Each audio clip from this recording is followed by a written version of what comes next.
Hello and welcome to the Ice Guys. This is the show that takes you into the world of the National Hockey League. Every game, every day, from a betting perspective. With pro sports handicappers, Ian Cameron, Alex P. Smith, and various guests from the world of hockey and sports betting. And now, here's your host, Ian Cameron.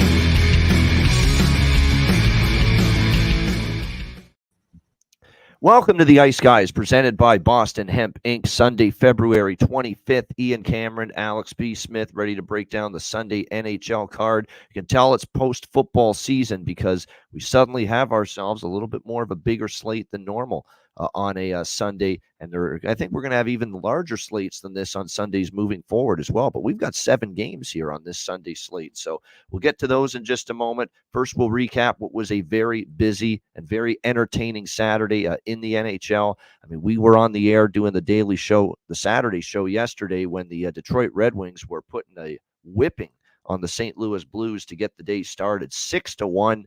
You could tell right from the first minute that it was not going to be a good day for the St. Louis Blues. And their first period yesterday, again, if you rewatch the first 20 minutes, Blues Red Wings, you would have seen one of the worst periods an NHL team has played, especially defensively in recent memory. That was absolutely atrocious by St. Louis, that opening 20 minutes. Obviously, they were behind the 8 ball right away. They never recovered. 4-0 after the first period. Red Wings roll and cruise to an easy 6-1 victory. In that game, Patrick Kane continues his red-hot ways in that game, getting it off and running for the Red Wings with a goal in the first minute and an easy 6-1 victory for Detroit. The New Jersey Devils, it was not easy, but they got 2 points they had to get against a bottom-tier Montreal Canadiens team, 4-3 in favor of the Devils. Nico Hischier ends up giving them the lead. Jesper Bratt with a gorgeous goal, actually, to give them a little insurance. Montreal does score with the extra attacker, which is good for me to cash the over there in that game, and almost swept the board in the Detroit game. The only thing we didn't hit was both teams to score first period. So those games treated me well. New Jersey with the 4-3 win against Montreal. Tampa Bay with the 4-2 win against the Islanders. Tampa Bay is now on, I believe, a 5-game first period over streak after that first period over hits yesterday in the Islander game. So make sure you keep that in mind. And look, for a team that struggled on the road, it's good to see them get a road win because they haven't had many of those this season, especially against a decent competition. And another step backward for the Islanders. And you just wonder if even the coaching change, Patrick Waugh, has not given them that bump that you would have thought. A 4-2 Lightning win there. And then the final game of the afternoon slate was an absolutely tremendous game.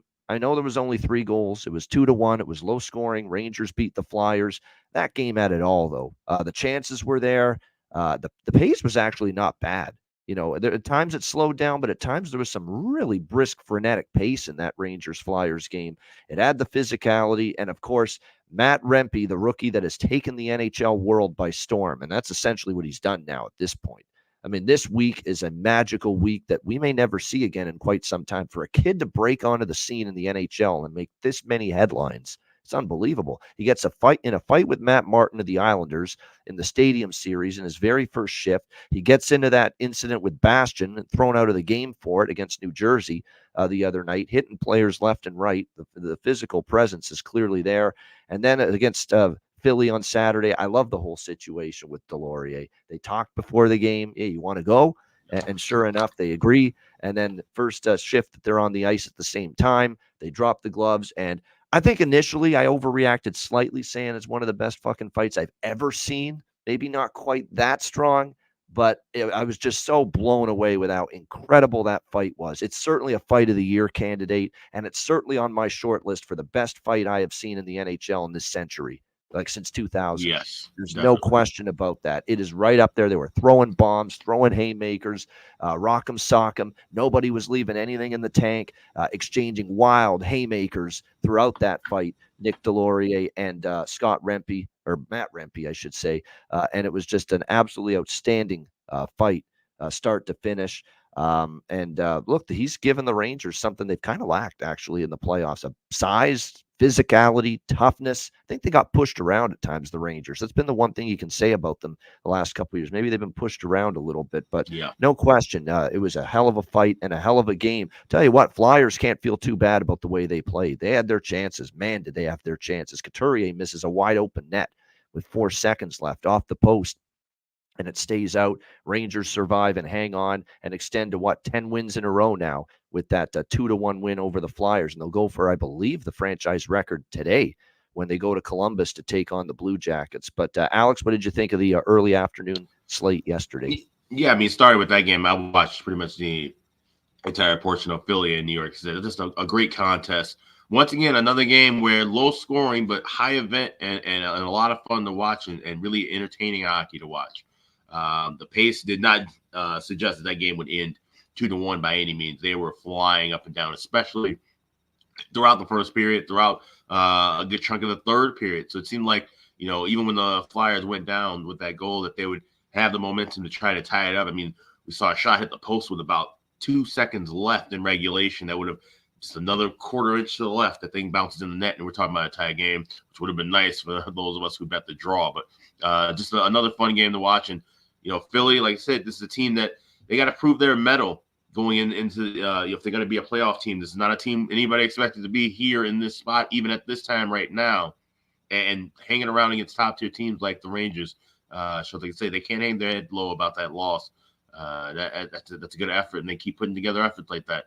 Tortorella's got the troops showing up every single night, ready for war. But the Rangers look fantastic right now. 10 in a row. So it's going to be a tough one here against Columbus, a team that they should mop the floor with. But we've seen some issues with them in that matchup at times. We'll talk about it a little bit later. But the Rangers looking really good right now and got things rolling in the right direction as well. The next week, we're going to say some prayers. We're going to keep our fingers crossed. And we're going to hope like fucking hell that when the New York Rangers play the Toronto Maple Leafs next Saturday night, that Ryan Reeves is in the lineup for the Toronto Maple Leafs. Oh, yes. Because if he is, I'd be willing to bet my reputation on Rempe versus Reeves next Saturday night in Toronto. And what a scrap that would be. That would be the ultimate test for this young kid, because Ryan Reeves has always been about as tough as they come. And he handled himself quite well, and Delorier's right up there. So I think he'd be ready for it, honestly. And if he beats Reeves, that's got to be the end of Reeves' career, right? Like what has Ryan Reeves done at all this season, essentially? Yeah, like he's supposed to be there to protect lately, but and that serve. line's actually been okay for Toronto. But you're right, he's there to show up. I'm talking about him in particular. Yeah, the line's been good, and he's been playing within the role. That's fine. But you can get 95 other guys to fit that role. Yeah. Him in particular, who's supposed to be the heavyweight champion of this league, he has not stepped up and held that title. I don't think he is personally. I think Delorier holds that belt. But a lot of people want to give that to Reeves. He hasn't proven his worth in that department in quite some time, and I think if Rempe comes in the way that he's coming in right now and beats him, it's the same thing that if you've watched Enforcers over the years, you've seen this changing of the guard just like anything else. This is how Bob Probert kind of got in the league. He started beating up on those older guys early. Donald Brashear made his name and run by going after the top heavyweights right away. Rempe could be obviously different world, different time, but Rempe could be right in line to do that if he beats Reeves, if they do end up having a tilt next week. Yeah, and if I'm Sheldon Keefe, come on, Sheldon, put him in Saturday night. You got this big kid. Matt Rempe's going to be in that game. He's not getting sent down anytime soon. He's been made too much of an impact. The dressing room already loves him. He scores the game-winning goal yesterday against Philadelphia as it hits him on his way to the net. There is no question about it. He's staying up for a long time. So he'll be there in Toronto next Saturday night. It's just a question of, do we get Reeves in the lineup for the Leafs? If we do, that's going to happen. That'll be on the dance card next Saturday night for sure. Those two, and certainly I'm looking forward. That's the first thing I thought when Hockey Night in Canada said we're back next Saturday night, Rangers Leafs, one of the games. I'm like, holy shit, that could be Rempe versus Reeves. I'm like, that was the first thing I thought, and that would be cool. That would be epic. Yeah, it would. I'd be looking forward to that. That'd be worth watching that game right there alone. Forget about the fact it's two of the hottest teams in the NHL right now. But the fact that that fight could happen, it would be spectacular. All right, let's get to the nighttime games from Saturday. Washington battled Florida very tough. Got it to overtime, but Florida prevails 3-2 in overtime over the Capitals. How about Nick Cousins getting served his lunch by Anthony Mantha during that game? Pretty much anyone outside of Nick Cousins' family and friends and the Panthers fans were happy to see that. Public enemy and villain number one right now in the NHL, Nick Cousins. And he certainly got a little beat down there at the hands of Anthony Mantha there in that game. And he did turtle a little bit there, even when he was in that fight again. But 3-2 Florida as they get the win against Washington. Hell of a comeback by the Vancouver Canucks, man. They were down 2-0. It was looking like they're on their way to their 5th straight loss, but they get 2 third-period goals. They tie it up with the extra attacker. And then, of course, Brock Besser, one of his 2 goals, wins it in overtime 3-2. Great comeback by the Canucks. Very good for me. I had the Canucks in the money line there. Great to see that. And, of course, Alex had the draw. Great to see that with the Bruins and the Canucks. Disappointing with the first period over, though, falling short. Both of us really liked that. And unfortunately, that did not come to fruition. What did come to fruition, though, for me, Leafs and Avs, another outstanding game, was the over trifecta. First period, both teams to score. First period over, full game over with the Leafs and the Avs. Full game over was my best bet on the show yesterday, Toronto, Colorado. This game was just breakneck pace for 60 minutes. It was scintillating hockey. You want action? Oh, my goodness. It looked like there were several odd man rushes. There were several times when there was clear-cut one-on-one chances, shooter versus goalie. I mean, it was just outstanding. And I thought the 2 Russian netminders played well. They both had to face a high amount of high danger chances, Georgiev and Samsonov. And they both played well through it. And Toronto, a huge road win. To be down 2-0 early in that game, come from behind and beat Colorado 4-3. Hey, you know we've ragged on the Leafs a lot over the years, but we have to give them their flowers right now. That was as impressive a road trip as you'll ever see for them. And to win it, cap it off with a 4-3 win in Denver, a team that was 22-5 at home going into that game last night. Outstanding. And Samsonov, a huge save on McKinnon with the right at the horn to preserve the win. He is to see him have just totally lose his confidence, fragile mentally, have to deal with go see the mental coaches in Toronto, and to go through all of that and come out the other side and be on this great win streak right now, playing well, very impressive. And Toronto gets the job done there. 4-3 in a great hockey game last night against Colorado. The Ottawa Senators keep rolling. Another win for them, 4-3 in a shootout against Vegas, and another loss for the Golden Knights, who continue to struggle. They were a little bit better last night, but still another loss without Eichel and Stone. It's clearly not playing well without those 2 guys right now, but Ottawa is. And here's Ottawa now. Don't look now. They're 9 points out of the second wild card. You know, just a couple of weeks ago, they were 13, 14 points out. So, you know, they're going to probably end up falling short. I still think it's too much ground to make up, but you know, you watch them, they're probably going to continue to play well, make a huge run, and probably fall like maybe 4 or 5 points short. That's been the habit lately for Ottawa. But right now, it's hard to bet against that team. And Anton Forsberg, I think, has overtaken Jonas Korpisalo for the number 1 goaltending spot. He's been very good lately since returning from injury, and he was good last night in the win against Vegas.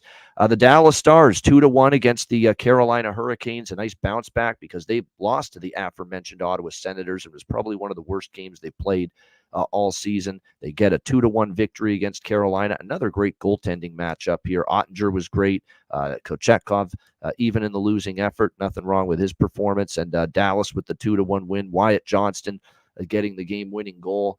And a nice win on the road for the Dallas Stars, 2-1 after what had been a frustrating road trip.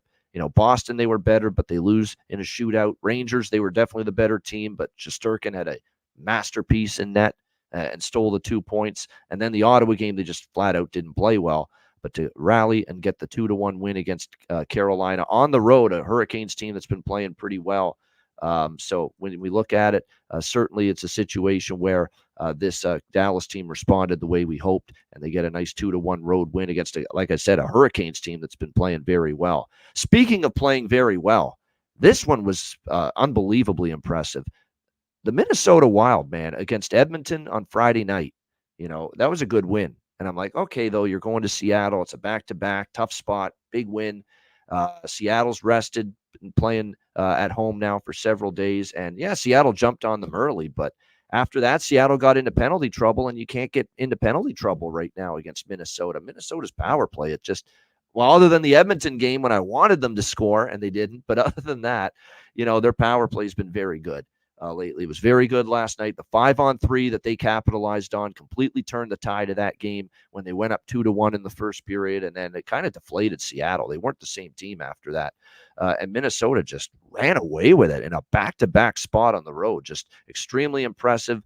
Marc-Andre Fleury solid in net. Matt Boldy's one of the, red-hot offensive players in the league right now. He's hard to stop at the moment. He had another great night for the Minnesota Wild. Kaprizov had a couple of goals. Zuccarello, what did he have? 3 points? 4 points last night for Matt Zuccarello. So, and all three of those guys have been really good lately. And let's not forget that what the likes of Joel Eriksson Ek have contributed, although that's the big unfortunate news. It's the only blemish on the night for Minnesota, an injury to Joel Eriksson Ek last night. We'll have to see how serious it is, but it was a great win. And don't look now, here's Minnesota just on the edge of the wild card, only a couple points back. So great job by them. 5-2 win against Seattle last night. Like I said, I was not expecting that on a back-to-back against a rested Seattle team. Maybe beat Seattle, but 5-2 and just roll them like that. Very, very impressive by Minnesota. And like I said, they're right back in the mix now as far as the wild card in the West is concerned. Very workmanlike effort from the Nashville Predators, 4-2 against San Jose. Our team total cashes thanks to some empty net magic for the Predators as they get a 4-2 win against the Sharks. We saw LA not easy against the Anaheim Ducks, and it's a rivalry. Doesn't matter. You throw the records out. It's usually going to be a competitive game, and it was again last night. And John Gibson was spectacular. He's the reason they got a point, Anaheim, in that game. But the LA Kings do prevail in a shootout, 3-2 against the Anaheim Ducks, as they continue to make their playoff push and continue to play for the most part, other than a couple of games here and there. The record's been pretty solid under Jim Hiller so far for this LA Kings team. And then we had the Battle of Alberta, 6-3 Calgary, just a wretched start to the game for Edmonton. It took Edmonton like almost the full first period, Alex, to remember this is the fucking Battle of Alberta. We better screw in emotionally here. Yeah. Almost from Edmonton early in that game. It's like they were going through the motions, like it was an exhibition game in September. It was absolute. If I'm an Oiler fan, I am so pissed that my team started that way. Absolutely abysmal. They dug themselves a hole, and it was too much to get out of it. Skinner was not great again, but the defensive play was terrible. 5-on-5, Calgary dominated the game. Our guy Addison in the chat mentions it. Anything is possible. Martin Pospisil scores a goal again for Calgary. It was a very cantankerous game. A lot of scrums after the whistle, a lot of physical play from both teams. Edmonton started to get a little frustrated at the end of the game, after just a horrible game by their standards, 6-3 loss to Calgary. And of course, who had Blake Coleman versus Matthias Janmark on your fight card last night in that game as well? That was the surprise, but sometimes that's what you get in a heated rivalry. You get two unexpected combatants even willing to drop the gloves, and Janmark and Coleman was a really good fight too. That would have been fight of the day if not for Rempe versus Delorier earlier in the day. But that was a good scrap there for two guys that don't do it all the time. So 6-3 Calgary. And look, the concerns continue for Edmonton right now. When they don't score on the power play, their 5-on-5 offense has slowed down. They haven't had controlled the flow at 5-on-5 for a few games now. Defensively, the regression has hit them like a freight train. And then all of a sudden they're giving up goals in bunches again. And Skinner's looking human again. So Edmonton's got issues right now, and they got to fix them in a hurry. Alex, Saturday night, what were your thoughts? Yeah, we'll talk about that Minnesota-Seattle game. That was an impressive win for the Wild. And the biggest thing for me watching that, the takeaway was late in the third period, Seattle scores a goal to make it 5-2. They have a power play going. Seemed like the momentum could have turned, and it had this been 2-3 months ago, that's a spot where Seattle probably comes back and ties that game up and somehow sends it to overtime 5-5. But the Wild were able to weather the storm. I said continue to draw penalties. They end up Seattle basically ended up shooting themselves in the foot, taking a 4-minute high stick penalty, cutting Marcus Johansson in the face. He had to leave for a second, but that gave that 2-minute penalty to 4 minutes, and that pretty much took all the air out of the sails. So seeing Minnesota hold on to a lead like that on the road, second night of back-to-back, where a few months ago, that would have been a game where they easily find themselves in trouble, blowing that lead or at least making that game way more uncomfortable for themselves. So that's a good spot for them, a good win for them. And they've got some positive momentum in that wild card race, whereas Seattle, that's a bad loss to take, especially having that loss in regulation, not even coming away with a single point, though. So Seattle's really got their backs against the wall now, losing a game like that to somebody who is right there neck and neck in your wild card race. You talked about the Toronto and Colorado game. That game is just absolutely lights out as expected. And, two teams that, two of the best in the league right now. And Toronto's the team that looks like, hey, we got to take them a little bit more seriously now. Now, obviously, it's still regular season, right? We can't keep getting fooled by all regular season Toronto Maple Leafs. I know it's but they're putting together a more impressive resume. This is the most impressed I've been from the Toronto Maple Leafs in a very long time. I'll say that. Yeah. Because we've seen them. When's the last time they've won 7 in a row? I heard it was like 20 years ago, 25 right. years ago. Yeah. Right. And we've seen Matthews play well, Marner play well. We've seen these guys win games and win big games during the regular season. But like I said, I've always just kind of looked at it, well, they're still the Maple Leafs. Okay. We know what they're going to do when it matters. Okay. They're going to choke. Now it just seems like, all right, well, they got some real positive momentum going and they feel like they trust themselves. You know what I'm saying? Like that's the and at least this year, the monkey off the back of one playoff series win is off their minds now. At least they won a series finally last year. And that's the thing. They can kind of readjust their mindset once they get into the playoffs, right? They don't have the pressure, we got to get out of this round. It's let's do what we need to do to win a championship. Everybody talks about the cup drought, but they've never been able to even look at trying to deal with the cup drought. They're trying to deal with just winning a fucking round in the playoffs. Now you can be like the 15 other teams in the playoffs and go ahead with about your business and try and win at least win an Eastern Conference title, if not a Stanley Cup title. So I think, things are a lot more relaxed within themselves.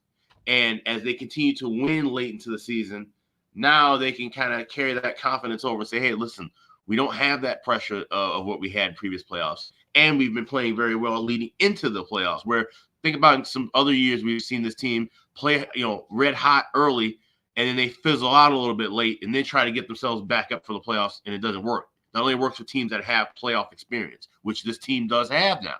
Despite it's been negative playoff experience, but they have it. It's built up. So the Leafs are in much better shape, I think, than a lot of people would say. Certainly better shape than what I would think a month and a half ago. If you asked me who could come out of the East, I can legitimately say, Toronto's one of those teams you have to give a look to. I would agree. I mean, right now, this is not an East where there's a clear-cut dominant team right now, other than maybe Florida. Florida, I could actually, I think I've got to give them the little edge over everyone else. But look at everyone else has got some kind of flaws right now. Boston's got flaws.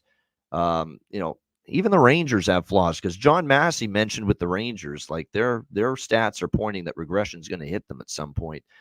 Carolina, they got enough offense, consistently night in and night out. That would be their flaw in the East.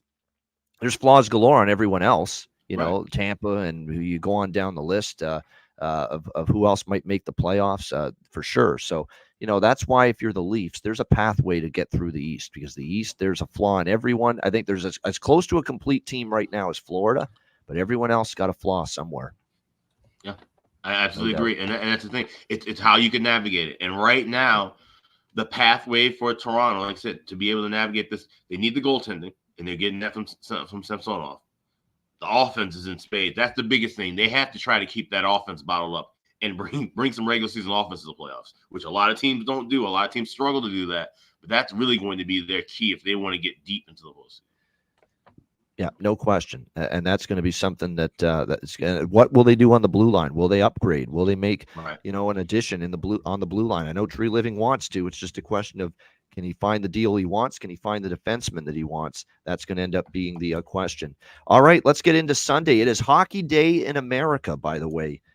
And TNT is acknowledging it today, and they are on the air with a doubleheader, and it starts at the top of the hour, 1 p.m. Eastern time. In fact, I'm watching their pregame show right now, which is already on the air. And Tony Granato is going to be on here in the pregame, which is just a great thing. I mean, we know he's dealing with the cancer battle, and we wish him well. It's going to be great to see him part of the TNT coverage here for Hockey Day in America today. First of the TNT doubleheader, Tampa Bay, New Jersey. New Jersey Devils minus 140 home favorites, 6.5 being the total here in this game. I mean, there's a lot to like here. I mean, when you look at it, let's give Tampa credit. They finally had a nice, solid game and win on the road, something that has not been a consistent for them. 13-17, the road record this year for Tampa, but they beat the Islanders 4-2. New Jersey rather, snaps their 2-game losing streak to the Capitals and the Rangers, beating Montreal 4-3 yesterday. We'll see how this one plays out in this one. But, for me, this is rather than a side. I mean, I kind of lean Jersey, but the price has crawled up a little bit to minus 140.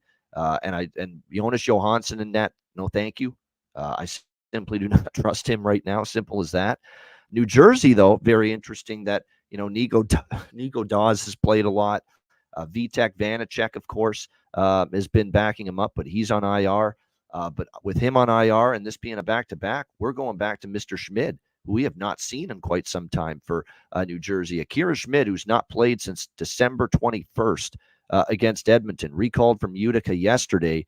And his numbers prior to his demotion to the AHL, 3.25 goals against, .893 save percentage. So it hasn't been great for him. Johansson, who's going to be in net here for the Lightning, 3.54 goals against, .866 save percentage.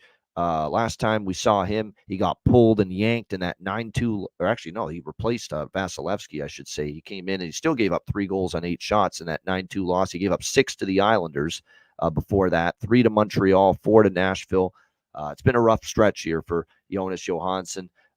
It seems obvious, and sometimes the obvious doesn't always come through, and the obvious doesn't always win. But this is over trifecta city for me, hands down all the way here with Lightning and Devils. And, now that we've adopted this philosophy here, the over trifecta, it's been paying off. More of them have been cashing than not. We had 2 of them last night. Battle of Alberta, over trifecta cashed, all 3 legs of it. Toronto, Colorado, over trifecta cashed, all 3 legs of it.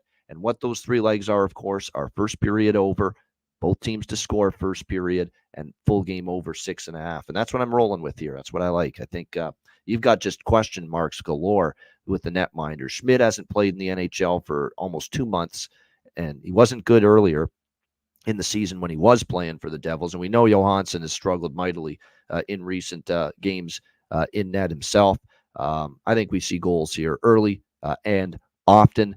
Maybe sprinkle on the Devils, but I also might wait for a live price that's a little bit better than the one that we see right now at minus 140. I definitely don't want Tampa with Johansson on the road. No way. It's Devils or nothing.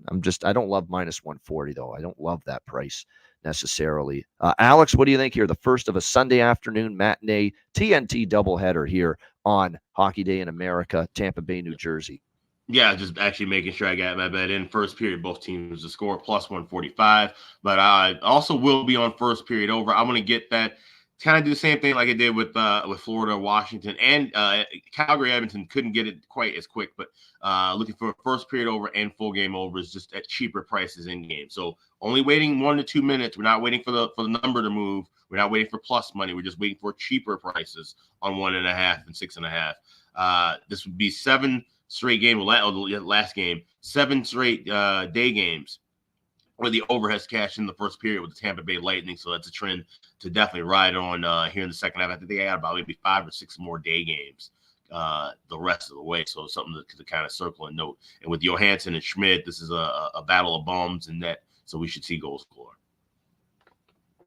I agree. And I like Palat against his old team. Makes a lot of sense. Shear is on fire. Toffoli's starting to ramp up. I would hone in mostly on those 3 for the Devils as far as props. Palat, Shear, Toffoli, for sure on their side of the equation. No question about that. On Tampa Bay, we saw Nick Paul. We've mentioned Nick Paul a lot. He contributed yesterday. I do want to mention we've got Hagel, Point, Kucherov, AC Montz on the second line with Cirelli, and look who's been moved up there. Mitchell Chaffee is up on that second line today for the Tampa Bay Lightning. And he scored against Ottawa 6 days ago. And in the last 2 games, he had 2 shots against Washington. He was pretty quiet yesterday, but a little bump to the second line for Mitchell Chaffee. Why not sprinkle a little bit? And he's actually been noticeable. I like his game. He's been going to the net. He's been noticeable. He's been getting in on the forecheck in the offensive zone for the Tampa Bay Lightning. So I think that's not a bad little bargain bin option there to get Mitchell Chafee maybe to find the back of the net here this afternoon for the Tampa Bay Lightning. I'm just going to double check, see what the price is on him in particular. But it would be probably a very good price. Yeah, plus 650 at FanDuel. That is definitely worth a sprinkle or two. Just a couple of bucks for a guy that you know is going to be on the second line this afternoon for the Tampa Bay Lightning. All right, the second game this afternoon, which is the second part of the TNT Sunday doubleheader. Keystone State rivalry renewed. Philadelphia Flyers, Pittsburgh Penguins. We've got Pittsburgh minus 170, home favorites, 6 the total, shaded to the under. If you think, let's fade Philadelphia here, back-to-back games, it's totally baked into this number. There is no question about that. You can't bet this. You can't bet Pittsburgh here at this price solely on the thought process of, well, I want to bet against Philadelphia on a back-to-back. It's totally baked into this number and baked into this price. There's no question about that. So, don't think you're getting a bargain here on the Penguins with the Flyers on the back-to-back here with these two teams. Now, Pittsburgh did beat Philly last time they played in Philadelphia. It was a 4-1 Penguins victory. But prior to that, earlier this season, they played each other back-to-back in December. Philly swept those 2 games. They won here in Pittsburgh 4-3 in a shootout. They beat Phil. They also won at home 2-1 in overtime against the Pittsburgh Penguins. But I get it. It's a back-to-back spot for the Flyers, no doubt. It's not easy, but wasn't easy for Minnesota on paper last night either, was it? And they still got the job done and beat Seattle comfortably, handily in that game. And I find lately in the NHL, back-to-back spots haven't been that auto bet against that they've been in the past. They really have not. You're talking about, teams that have really played well, in these back-to-back situations. And Minnesota was a perfect example of that last night against Seattle. Now, am I worried about the fact that we're going to see the former King, Cal Peterson, in net this afternoon for the Flyers on the back-to-back? Yeah. I mean, he's not someone that we automatically think of as this great goaltender. But before we totally crucify him, let's look at what he's done. He gave up 2 goals against the Kings in his first start, his old team. He was ramped up for that game, surely. He played well. Seattle, his last start, February the 10th, against the Kraken, gave up 2 goals and a 3-2 victory for the Flyers in that game. He was solid. That's 2 starts he's made this year. He's been solid in both of them. He hasn't been horrible, and that's what we're asking from him here. Just be solid, just be sound. Pittsburgh obviously is trying to get momentum going. They beat Montreal. They're trying to get on a win streak. They have to get on a win streak if they have any chance of getting back into this playoff race. So they should be ready for this. But you look at their track record of trying to win 2 in a row for the last month or two. It's not been pretty, for this Penguins team. So we'll see if Konechny comes back as well. He didn't play yesterday, and you could tell they missed him. Some of those chances that they missed yesterday against the Rangers, you had to think to yourself, well, if Konechny's in the lineup, maybe Potts one of those chances that the Flyers were not able to finish yesterday in that loss to the Rangers. But upper body injury, it's not a major injury. There is a chance he returns here. I haven't locked in anything yet on this game, but I'm telling you what, I'm definitely leaning dog and draw split in this game. There's no doubt. There is no way I am endorsing Pittsburgh in this price range at minus 170. Okay, they beat Montreal 4-1 the other night. Yeah, Philadelphia's a few notches up above Montreal. So let's see them do it here this afternoon in this game. Right now, the lean is dog and draw split. Haven't locked in anything. Going to wait to see if Konechny plays. Going to wait to see who the goaltenders are. But if I'm playing it here, dog and draw, Flyers and draw split for me. Alex, what do you think here? Flyers, Penguins? Yeah, only thing I have here is the draw. There's no way I can, like I said, lay 170 with this Penguins team right now. And I don't trust taking Flyers on the second of a back-to-back in the spot. It's not a complete auto fade, but it's not something that you want to just run the back on, especially in a rivalry game. These are 2 teams that need points. Obviously, you got Pittsburgh just trying to get in via the wild card, Philly trying to hang on to one of those spots in that metro to avoid getting into that kind of dog pile at the bottom. So this definitely feels like a draw season candidate, and I will be on the draw. I already have it, actually. Grab that at plus 325 over at BetOnline this morning. Yeah, I mean, for me, price play, and like I said, back-to-back spots. The teams are coming through in the back-to-back more than I've seen in recent memory. across the board in the NHL. So make sure you keep that in mind. Again, we don't have the goalies confirmed yet, but we are thinking Jari and Peterson. By the way, the rumors and the rumblings are really heating up that a trade is coming up sooner rather than later for Jake Guentzel. It's just a question of where is he going to end up going prior to the trade deadline. So there's a lot of suitors, I've heard Golden Knights, I've heard Hurricanes, I've heard, there's a lot of teams that are in the mix right now for Jake. Canucks even, I think, have been knocking on the door of Jake Guentzel as well. So definitely keep an eye on this. He will be moved, I'm sure, by March 8th, next Friday. Just a question of where he goes. I know we were chatting about in our DM yesterday, but the trade that makes the most sense to me of any trade you can make during now and the deadline would be Elias Pettersson straight up for Guentzel. Yeah, that trade absolutely. makes a lot of sense. That now and in the long term, Pettersson's a guy who has struggled mightily despite having some flashes of brilliance offensively, but he doesn't fit that Tocchet system. He's not a two-way guy. This is not his style of game. He needs to be somewhere where he can be more open and creative offensively and not have to worry about being a middling defensive player. On the flip side, Guentzel adds a ton of extra punch to an already lethal offense with Vancouver. I think those are two teams that really should be looking at one another. And like I said, it's hard. You don't see that many straight up trades. I see draft picks and prospects thrown in, but that deal 1-for-1 makes a lot of sense to me. Yeah, absolutely. Yeah, Drew O'Connor. Drew O'Connor's not a bad player prop, Myron. I think he scored just recently, last game or the game before for Pittsburgh. So I don't mind a look there. Oh, someone way back when asked about Crosby's shots on goal in the chat. Hayden asked on the chat about Crosby's shots on goal, whether he gets to 4, I believe. Well, he had 2 in the first game against Philly. He had 4 in the second game against Philly, and he had 6 in the third game against Philly this year. But in his recent form, he's only hit 4 shots on goal once in the last 6 games, and that was against the Islanders. He had 7 shots on goal. The other recent games, he had 1, 3, 3, 2, and 2. So whether he gets to 4 is a little dicey, but he has gotten to 4 shots on goal 2 of the 3 head-to-head meetings this year against the Philadelphia Flyers. So keep that in mind if you're betting Sidney Crosby's shots on goal here for the Penguins and the Flyers. He's always worth a look for a goal prop because this is the guy that's carried any success the Penguins have had this year. Crosby has had a terrific year. If they fall short of the playoffs, it's not on him. He's obviously been terrific for them, no question. All right, next up, we've got the New York Rangers taking on the Columbus Blue Jackets. We've got the Rangers minus 180, road favorites, 6.5 the total here in this game.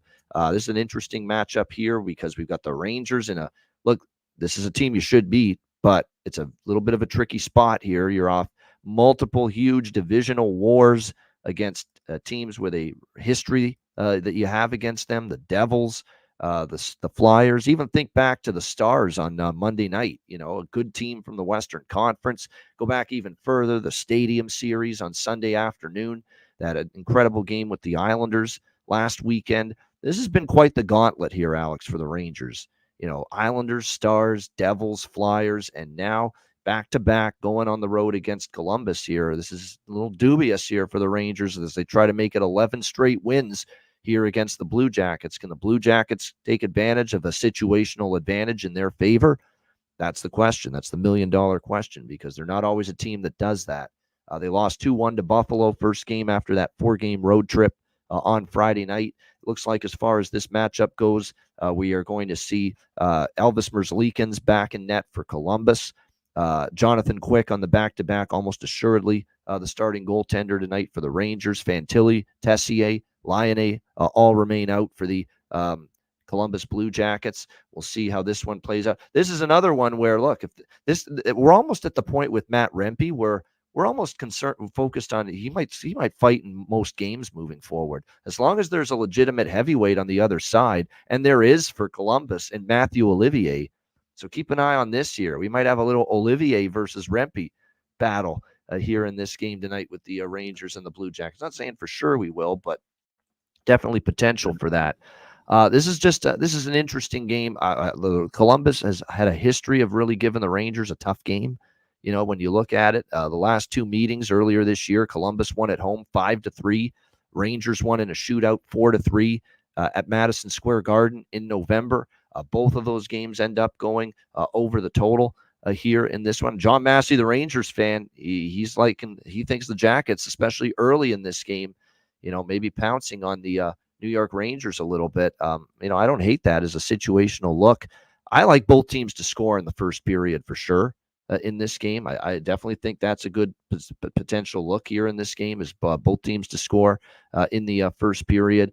I honestly do have this isn't a smallish over trifecta, I should say, because I am on over 6.5, over 1.5 first period, and both teams to score, just simply because we saw 8 goals and 7 in the first 2 meetings this year.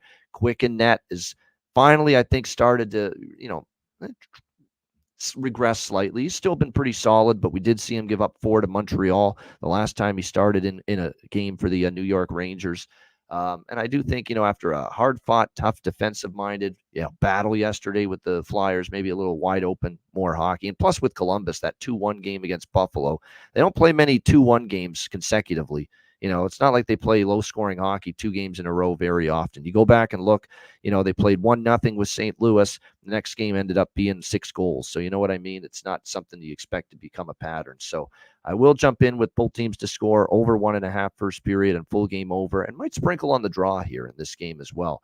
It may not be an easy one for the Rangers here, just based on you had 4 gauntlets, Islanders, Stars, Devils, Flyers, and now you've got this game on a back-to-back spot here. May not be easy, so I'm going to go draw. I don't know if I trust Columbus enough to win, but I think the draw could be in play here. Alex, Rangers, Blue Jackets. Yeah, I have a little bit of draw in pocket, but that's not my favorite play out of here. I like the first period over quite a bit. We've seen a run of 8-1 the last 9 meetings to the first period over between these 2 clubs. Also like both teams to score in the first period. So this is a Jackets team that has kind of played the Rangers tough, and this would be the kind of game where the Rangers come in feeling good about the 10-game winning streak and could maybe kind of lay an egg and take Columbus for granted, and all of a sudden find themselves down 2-1 early in the contest. But when you look also at the same time, these head-to-heads, they have been able to get some victories, 4 out of 5.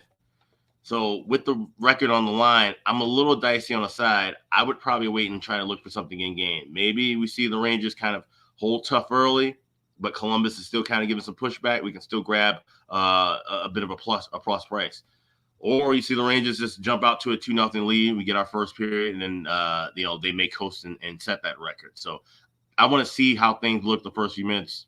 So first period over, first period both teams to score pregame, also a little bit on the draw pregame. But I'll probably have a larger opinion and do something in game with this contest.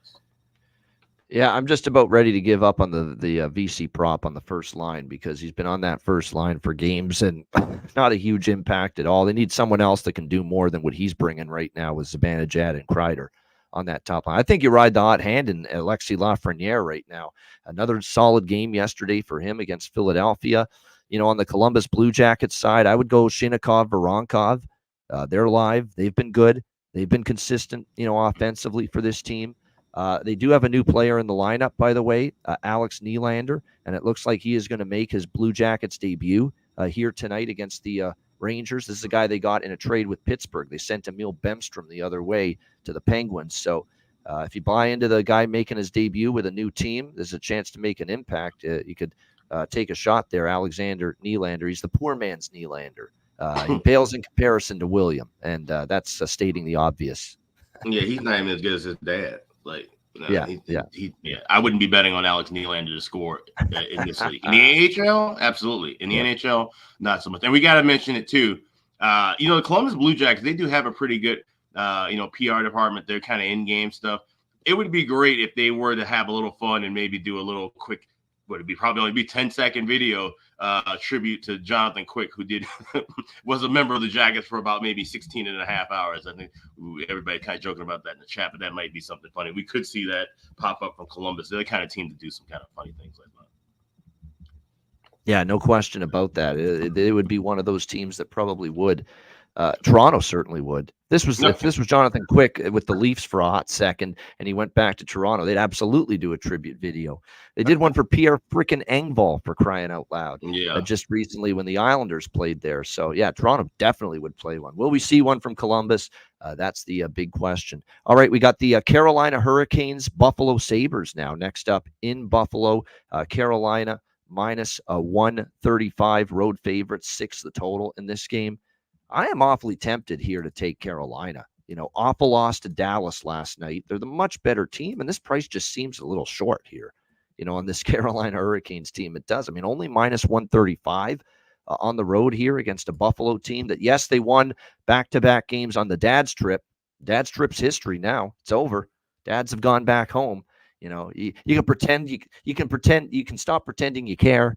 You can stop pretending you want to win every single night. If you're Buffalo now, you can go back to being the mediocre bunch you've been all season long. And it looks like tonight, obviously, with this being back-to-back, we saw Kochetkov last night. We're probably going to see Spencer Martin here tonight for Carolina, who's been getting a lot more starts lately. Ukko-Pekka Luukkonen confirmed once again for Buffalo to be in net. Look, he's been solid. Since being with the Carolina Hurricanes, Spencer Martin's undefeated, and he's beaten Boston and Vegas in 2 of his starts. And the other one was Chicago, where they won 6-3. Carolina and Spencer Martin's 3-0 as a starter. This team's off a loss. I get it. Buffalo's slightly more rested. They played Friday night. It is back-to-back with some travel for Carolina. This is a very cheap price on a Hurricanes team that you like to back those better teams in the league off a loss. Of course you do. So this is Carolina or pass for me in this game at minus 135. And I'll probably get in there with a Hurricanes bet. And I'm not scared to back Martin right now. Remember, Spencer Martin doesn't have Columbus defense in front of him. Vancouver defense when Vancouver sucked back when he played for them. Remember, they couldn't stop anybody defensively, Vancouver, when Spencer Martin was there. That was before Tocchet got there and he cleaned things up. This is a blue line that is, to me, a top 3 or top 5 blue line in the NHL, Carolina. And he's going to have more success simply because of that. Now, he's got a better team playing in front of him, a more adept team to keep the puck out of the net in front of him. So, yeah, Carolina for me, minus 135 in this one would be the look. What do you think here, Alex? Hurricanes, Sabres? Yeah, I'm right there with you, though. I'm taking Carolina on the money line. I'm not even going to fool around with regulation because this could be a tight contest. We know how Carolina likes to play. So laying the $1.35 there. And I'm also laying $1.25 on the first period over. We've seen a strong trend here, 8-2 the last 10 meetings to the first period over. And like I said, with Martin in net, he's someone you can trust, but he doesn't necessarily need to be a brick wall right away. He could give up a goal here. Ukko-Pekka Luukkonen's played better. He's getting in the form. I think he's going to be more than likely the backup or at least 1A, 1B choice moving forward for Buffalo when Levi's fully ready, heading into next season.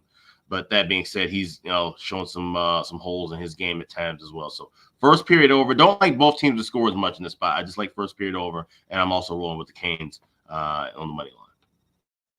Yeah. This one, actually, believe it or not, this is my Ian leans under, so it goes over game. I mean, right now, Carolina's from a total standpoint with Carolina, they are an absolute under force right now.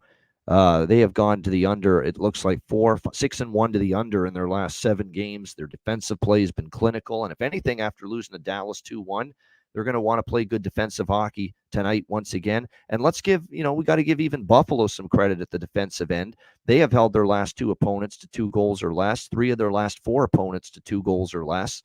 And Luukkonen's been pretty good, actually. These last few starts, we've seen him in net. So, yeah, I mean, this is the one where the under did kind of make some sense to me with Carolina and Buffalo. Head-to-head, I'm trying to see what the totals have done, but I think we've seen more unders head-to-head. And actually, you know what? We've seen a bit of a 4-2 last 6 to the full game. 4-2 over last 6, yeah. 4-2 over last 6.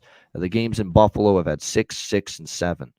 So there you go. So those games have been a little bit higher scoring. Games in Carolina, too, but the last year when they played, or actually I should say earlier this season, we saw one under, one over. So yeah, that total's just to stay off for me. Yeah, 10-2-2 the last 14 meetings to the over.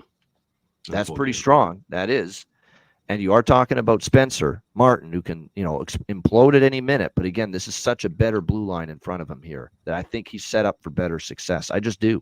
I think he's set up for better success with the fact that this is as good a team defensively as he's been on in his NHL career. It's not even close.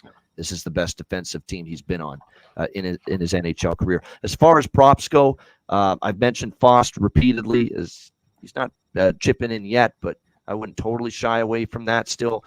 Marty Natchez has been on fire for the Hurricanes, no question about that. But there's definitely still some decent options here as far as props on the Carolina side here. For Buffalo, I would stick mostly, quite honestly, to, Skinner against his old team, Jeff Skinner. I think you've got to consider it. I think he's definitely someone that is going to want to make an impact here. Paterka, talked about him. He's been very solid as well. Those are the two I would really focus on for Buffalo in this game for props. All right, next up, we've got Arizona and Winnipeg. We've got the Winnipeg Jets here, obviously a very sizable favorite here in this game, around minus 230, 5.5 the total in this game. You look at this Jets team and you know that obviously offense has been a little bit harder to come by for them lately, but their defensive play has been pretty damn good most of the season. There's no question about that. This has that making, though, of a spot where, look, it's the Arizona Coyotes. It's a team that, is not very good right now, obviously. This is now a double-digit losing streak for the Arizona Coyotes. You just might see Winnipeg not at the tip-top shape in this game as far as defensive play is concerned. And this Arizona team is an absolute mess defensively, a mess. This is a team that just can't keep the puck out of their own net. You look at what they've done lately. They've given up 6 to Toronto, 6 to Edmonton, 4 to Colorado, 5 to Carolina, 3 to Minnesota, 5 to Philly, 5 to Nashville. I mean, they have given up 4 goals or more, this Coyotes team, in 6 of their last 7 games. So they are not keeping the puck out of their own net right now, and that's not what you want to see. Looks like for goaltending in this game, it will be Connor Hellebuck for Winnipeg, and it will be Connor Ingram for Arizona. This is a guy that obviously we haven't seen him play since February 14th, 11 days ago. He's been dealing with a bit of a lower body injury, but he's good. And back in the crease, they sent Matt Villalta back down to the minors. So it's Ingram back in between the pipes. But we do have to point out with Ingram, he has struggled more lately too, because this team defensively has struggled in front of him big time. Like Ingram's given up in his last 5 starts, 5 appearances, 6, 9, 12, 17, 19 goals in his last 5 appearances allowed by Connor Ingram. So I'm going to go here with this. I'm going to go with an over trifecta at a cheap price. I really am here in this game. I've been rolling with this for Arizona for game in, game out repeatedly. And because it's Winnipeg involved, and because the total's only 5.5, we're getting a cheap price here with all these bets. We're getting minus 108 with the first period over. We're getting like plus 190 or so with both teams to score in the first period. And we're also getting over 5.5 at, minus 115, minus 120. This bet has been a gem for Arizona lately as far as them giving up goals early and often. So, yes, don't bet many overs lately with the Jets, but we've been riding them like crazy with Arizona, and we're getting them all cheap. And actually, to be truthful about Winnipeg, suddenly their last few games, 3 of their last 4 games have gone over, and their offense, which was really struggling, has suddenly scored 4, 7, 13, 16 goals in the last 4 games combined. So the offense has started to get rolling again for the Jets. So cheap prices here for the over trifecta. This is the over trifecta bargain bin, in my opinion, for the Sunday card. Alex, what do you think here? Coyotes, Jets. Yeah, this is where those combinations that some of these books offer can be your friend here. I like Jets to win and over 5.5 goals plus 145, along with the over trifecta there as well. Jets have absolutely dominated Arizona in this series, going back many upon many a year. So definitely liking the Jets to get a victory here, but I like goals as well against Ingram. Like I said, first game back after dealing with the injury, he could be a little bit rusty. So give me first period over, first period both teams to score, full game over, and the parlay of Jets to win with over 5.5. That's plus 145. I got that at BetMGM. All right, I like that. That's not something that we go to often on this show, but I like it there from Alex with the look there toward the Jets and over 5.5 combo bet for him in this matchup here between the Coyotes and the Jets. Oh, and I didn't even mention, Alex, 3 straight head-to-head meetings have gone over the total with the Coyotes and the Jets as well. So, like I said, we don't get this often. You're getting these cheap prices on these over first period for both teams to score first period and the full game over 5.5 because it's Winnipeg. This is where Winnipeg's totals have often been. But this is not where Arizona should be priced from a total standpoint right now, not with the way they're defending or not defending. right now at this point in time. So yeah, Velarde, Monahan, Ehlers is starting to heat up. Maybe you look at props for Nick Ehlers right now for the Jets as well. Those would be some bets I'd be looking at here. All right, Alex, the floor is going to be yours here because we want to get your thoughts on this. It's Detroit and Chicago. It's obviously Chris Chelios night. The number 7 jersey will be retired to the rafters of the United Center. We've got Detroit minus 170, road favorites. The total in this game sitting at 6 pretty much across the board. I'm with you 100% that, there's a number 7 for the Chicago Blackhawks that made more of an impact, that won more, that was more loyal to the franchise. And that is Mr. Brent Seabrook, who is part of those great Stanley Cup winning teams. You can make a damn good argument. His number 7 should be retired over Chelios's. Floor is yours. What do you think of this quote unquote special day for the Chicago Blackhawks and Chris Chelios? Yeah, well, this was announced about I think it was right before the season started. There was a Pearl Jam came to the United Center, and they bring out Chris Chelios, which not shocking. They're all good friends, Eddie Vedder and Chelios and those guys at Chicago connections. And that's when they announced and unveiled that Chris Chelios' number 7 is going to be retired, and retired solely. Now, there's some reasons logistically why Brent Seabrook is not also being part of this retirement ceremony. He is still under contract by the Tampa Bay Lightning as part of that whole IR salary dump that the Hawks had a few years ago, and he's retired, and I think he's coaching somewhere in British Columbia at the moment. So by right and by rule, you could not retire his number 7 right now. That being said, the fact that the Hawks did not even give credence to saying, hey, we already did this literally with a pair of defensemen who shared a number 3, Keith Magnuson and Pierre Pilote. I was at that ceremony. I have those 2 banners hanging in my room back in Chicago. You could have easily waited a couple more years and retired Chelios and Seabrook together because they both did have their separate legacies. Or you could have just done the right thing and gone with the guy who brought you 3 Stanley Cup championships, not to mention having one of the biggest moments of his career, one of the biggest moments in Blackhawks history happening in 2013 when the Hawks came back from down 3-1 in a playoff series against these Detroit Red Wings, the rivalry Detroit Red Wings, forcing Game 7, taking the game to overtime, and Brent Seabrook netting the game winner, which knocked the Red Wings out of the playoffs and essentially out of the Western Conference as they ended up going to the East the year after that. You could just do that. You could just celebrate the guy who brought you something instead of the guy who, all his championships came out of the city. All his championships came when he got traded to Detroit after the whole back and forth debacle with him and Wirtz, him not wanting to re-sign here. So they flip him around, and then he stays in Detroit, and he becomes a legacy Red Wing, and his number 24 is going to be hanging up in Little Caesars Arena, and he, the ambassador for the Red Wings. And then all of a sudden now he wants to come home and be the ambassador for the Hawks again. And you flip-flop, go back and forth. I'm not a fan of this at all. I'll never be a Chris Chelios fan ever again. I wore his jersey once when I was a kid, and when he got traded, I never wore that jersey again.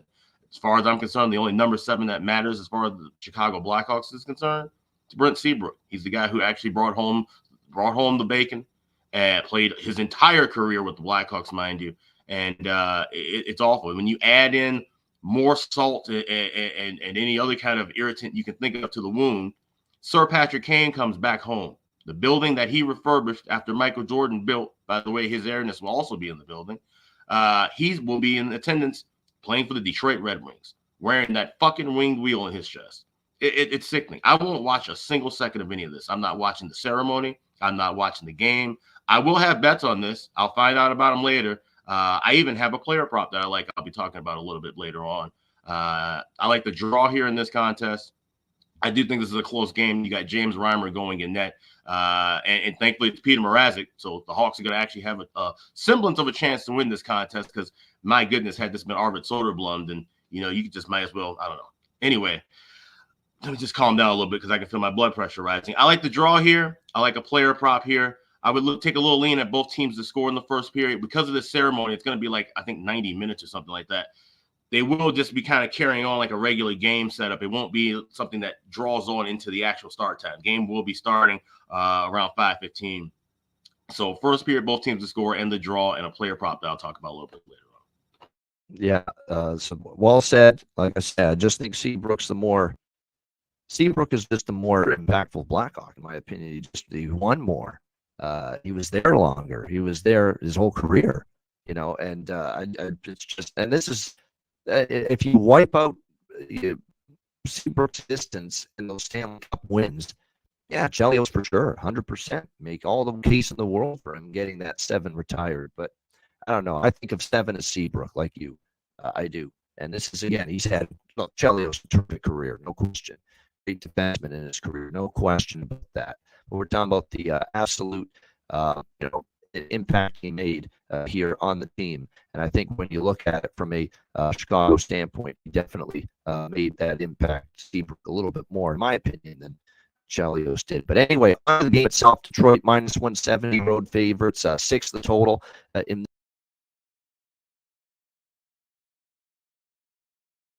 Yeah, I think Ian's connection just dropped out. It was acting weird. I thought it was my internet. But Ian, back? Sorry about that. I'm back. Yeah, the connection's going in and out. We're having internet problems here. I apologize right now. We'll see if we can get this ironed out. But we don't normally haven't had internet issues in a very long time. So let's hope this is just a one-time thing here. But all right, let me just see here. Okay, there we go. I think we're back. Yeah, draw for me. I like the draw here in this game here, Red Wings and Blackhawks. It is windy here, Sam. Maybe that's affecting it, but weather's not supposed to affect the fucking connection when you have, no, it does. Cable setup. Satellite, yes, but that's the way it is. That's all I have cable for is internet. I don't use TV for I don't have cable for TV. TV, I've got my own special little what for getting all the sports I want. But yeah, nevertheless, in this one, I like the draw. I kind of lean actually Blackhawks, but I'd like the way the Detroit Red Wings are playing right now. I don't want to step in front of them. For me, just the draw. And as far as the props, I mean, Patrick Kane against his old team in Chicago. I mean, this is on the verge of me loading up more than normal on a prop with Patrick Kane. First of all, his form is off the charts right now. He's red hot. He's a goal prop, an assist prop. I'd go over 1.5 points on Patrick Kane today. I would really take all 3 of those. Hell, I maybe even sprinkle on 2 goals or more like we did with Austin Matthews the other night for the Toronto Maple Leafs against Arizona. So anything you can find as far as Pat Kane props, I'm on board with that here in this game this afternoon tonight rather against his old team, the Chicago Blackhawks. So yeah, definitely Patrick Kane. DeBrincat as well. How can you not? Another former Blackhawk going back there. Those 2 in particular, if absolutely going to be wanting to play well here back in Chi-Town on a special night like this. So DeBrincat, the Cat, and Pat and the Cat. That's what I got to start calling them. Pat and the Cat. Kane and DeBrincat certainly, I think, are great situational player prop bets tonight for the Detroit Red Wings in this game. Throw in maybe a little, David Perron as well, who I know in the past has had some success against the Blackhawks. So good looks there as far as props for Chicago. Obviously, I think if you're Connor Bedard, number 98, you're amped up to have a big game. This is a special night for some more than others, as Alex just mentioned. But for Connor Bedard, I think this is a spot where you see him elevate his game. He had that 3-game point streak when he first came back. He's had 2 games in a row without a point. I think he ramps it up tonight for Detroit or for Chicago against the Detroit Red Wings in a game of this magnitude. So any Bedard props I could make a case for as well in this matchup tonight.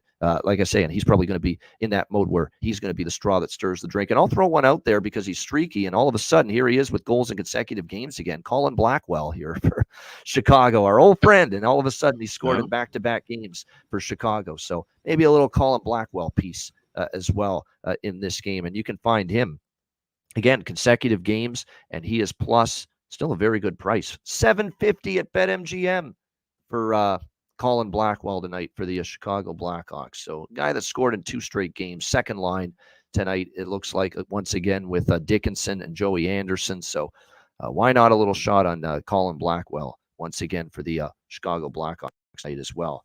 Anything else you wanted to add, Alex, or no? No, that's about it. Like I said, I got it's a parlay on a player prop that I have for my bargain bin tonight involving this game. This is a good SGP game. You can just do the bare bones. You don't have to go like goal or 2 goals or anything. Just keep it simple. You'll still get a good plus price. Kane point, DeBrincat point, Bedard point. If you put those 3 together in a point parlay, same game, you'll get a nice little price. And I think that's a hell of a bet. in my opinion, for this game. That's a great bet in this game. I think there's a great chance we see. Yeah, you could be a little more adventurous and go goal parlay too. Bedard, Kane, and DeBrincat, but just keep it simple. Point parlay. Kane, DeBrincat, Bedard. I think that's got a great chance to cash in here with this Red Wings and Blackhawks game tonight. You still get plus money on it, and I think it's definitely going to be worth a look here in this matchup with the Red Wings and the Blackhawks. I think with all the intangibles involved, with Kane going back to Chicago, it's made this game definitely more appealing than maybe it otherwise would be. No question about that. And DeBrincat for that matter. All right, final game of this Sunday card. It's the Nashville Predators and the Anaheim Ducks.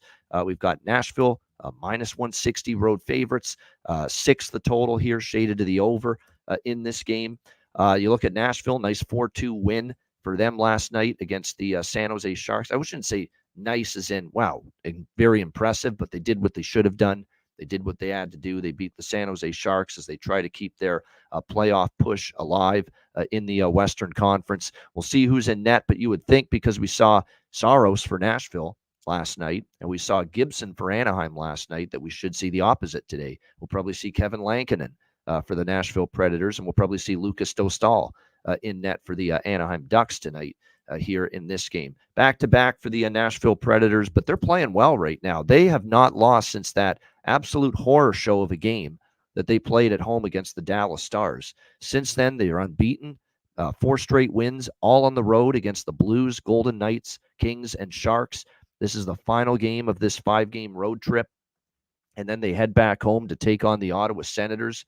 I'm telling you right now, Alex, that's Tuesday night during our betcast, Ottawa at Nashville. Ottawa's shaping up to be a huge bet for me. Not huge, but it's definitely one of those spots where they're red hot, they're rolling, they've got great confidence going, and they're going to catch Nashville back home after this road trip, and especially if they beat Anaheim tonight too.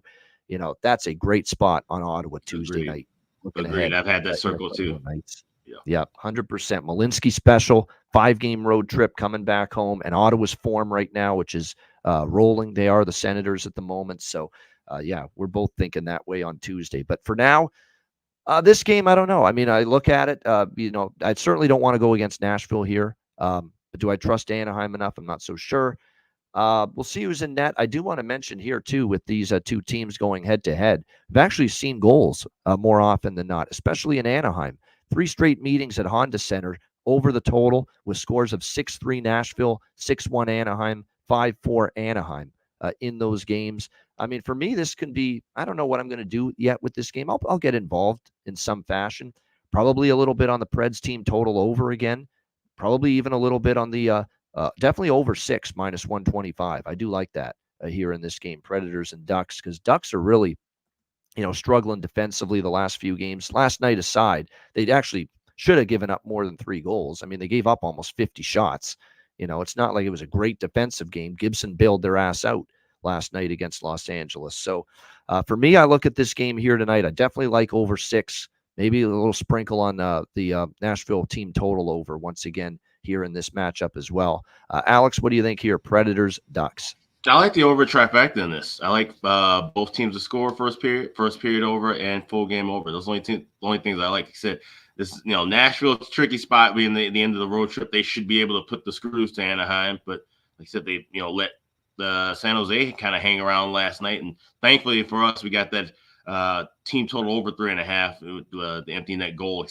Empty net goals have been hard to come back for us when we need them, but that was one we got, and so love to see that. But Anaheim, it's hard to see them at plus 140, right? This team's so damn bad. It's like, oh, okay, we should be going the other way. But I don't want anything to do with the side. I like totals here. First period over, first period, both teams to score, and full game over at 6. Yeah, you know what? I'm starting to see it here with the recent Nashville form. And I know last night the game against San Jose was a 1-goal first period, but doesn't mean that's going to be that way. That I could see the over trifecta here. I like the full game over a little more than the early stuff in this game in particular, but I could see it getting there still with the first period over, both teams to score. It was 3-0 Anaheim. It's funny, Anaheim's won in Nashville each of their last 2 trips to Music City, but Nashville's owned Anaheim here in Anaheim at the Honda Center.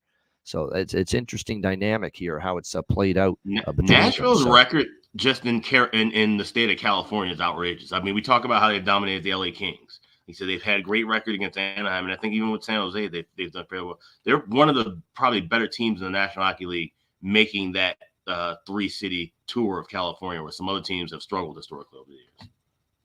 And by the way, two of the last three meetings in Anaheim with the Predators versus the Ducks have cashed both the first period, both teams to score, and the first period over. All three of them have gone full game over. The last three head-to-head meetings in Anaheim, all three of them have gone full game over, but two of the three have cashed first period over and first period both teams to score. But they're all worth a look. I just gravitate in this game a little more to the full game, which is over 6 minus 125 with the Predators and the Ducks. All right, great stuff. That is the Sunday slate. Shout out to everyone in the chat. Hit the like button if you haven't done so already. Over 260 live viewers on a Sunday. We love to see it. Great job by all of you joining us on this Sunday show. And a reminder, make sure you sign up at patreon.com/iceguys, just $10 per month. We're going to have 2 Patreon exclusive live betcasts in March.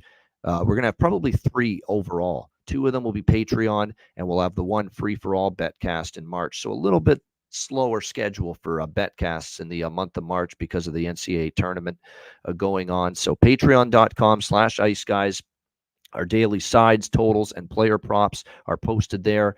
Goalie charts, totals charts, bonus video content, Patreon exclusive live betcasts, and more. Our Player Suite interview series is going to return in the off season. We're definitely looking forward to that as well. That's only available to Patreon members as well.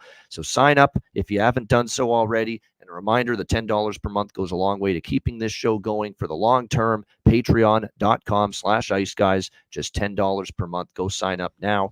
And again, our live betcast coming up on Tuesday night, February 27th, 7 p.m. Eastern. We're looking forward to it. There's a free-for-all public betcast available to everyone.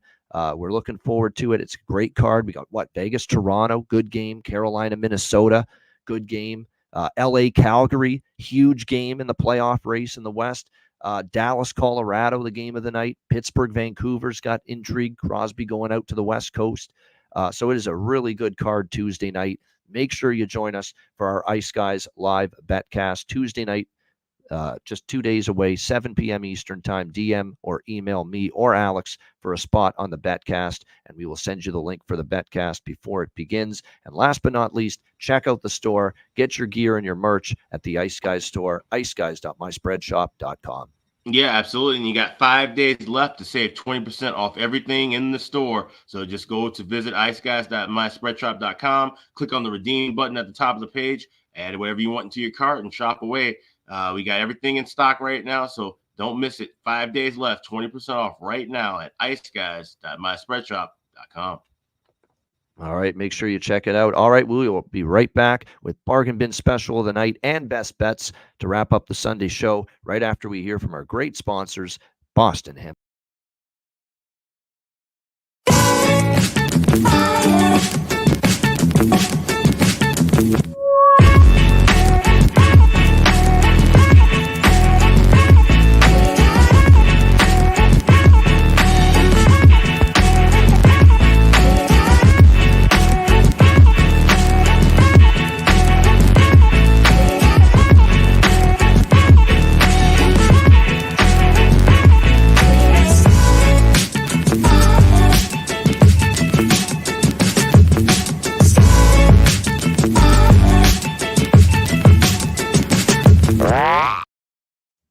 All right, Boston Hemp Inc. Make sure you check them out and check out the great products on the site. And a reminder, for all orders, you can save 20% by using the promo code IceGuys over at bostonhempinc.com. All right, it is time for our Bargain Bin Special of the night.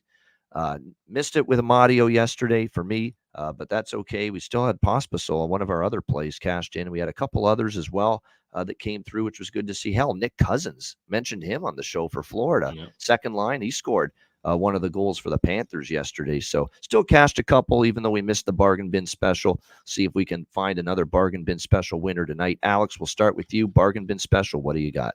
Yeah, 1901 West Madison, Chicago, Illinois. We're heading there for the Blackhawks Red Wings game. And like I said, mentioned this is a good game for same game parlays. And obviously the two players that will be noticed the most on the ice will be 88 and 98. That would be Sir Patrick Kane for the other team, and Connor Bedard for the Chicago Blackhawks. Give me both of them to score goals. I got that parlay plus 575 at Bet Online. So that is Sir Patrick Kane and Connor Bedard, each to get a goal tonight as the Hawks take on the Red Wings. All right, there we go. Hawks and Red Wings. Nice little same game parlay at a nice bargain bin price for Alex B. Smith for this Sunday. My bargain bin special of the night. Again, there's some pretty good choices here. Pretty good candidates across the board as far as the bargain bin for this slate tonight. But for me, I think what I'm going to roll with here is I'm just trying to determine here last couple of choices here, which one I might roll with. But I think I'm going to go to Blackwell. I'm going to go for the gusto with Colin Blackwell, Chicago Blackhawks. I think at home they're up for this game. I think they play up to Detroit tonight on this special night. He scored in back-to-back games. It's plus 750, which is just a huge price at BetMGM. Let's go with that. Colin Blackwell, Chicago, plus 750 for my bargain bin special of the night for this Sunday slate. All right, best bets. Alex, what do you like for best bet? Yeah, let's go to Arizona and Winnipeg.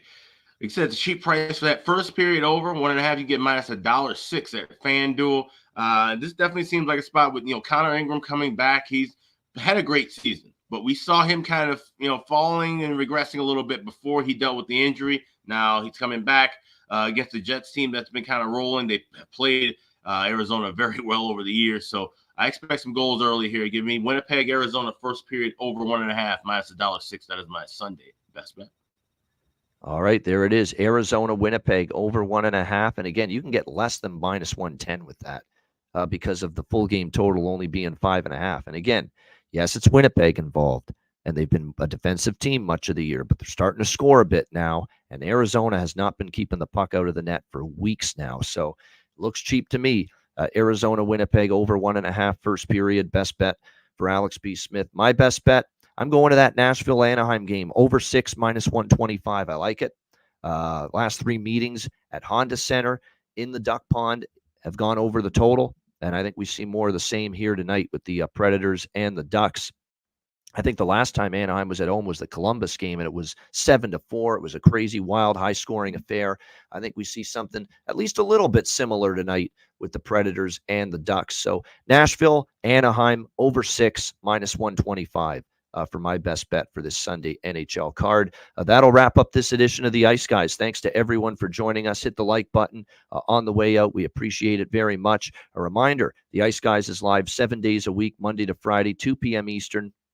Saturday and Sunday, noon Eastern. If you can't watch the show live, download the Ice Guys podcast in audio form on all major podcast platforms, Google Podcasts, Apple Podcasts, Spotify, Stitcher, iHeartRadio, Amazon Music, and more. Download the Ice Guys podcast when you can't watch the show live.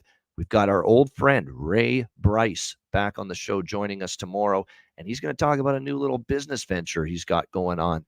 So that'll be fun to catch up with him tomorrow on the Monday show. For Alex B. Smith, I'm Ian Cameron. Have a great Sunday. Enjoy the games and good luck, and we will talk to you again tomorrow on Monday for another edition of the Ice Guys.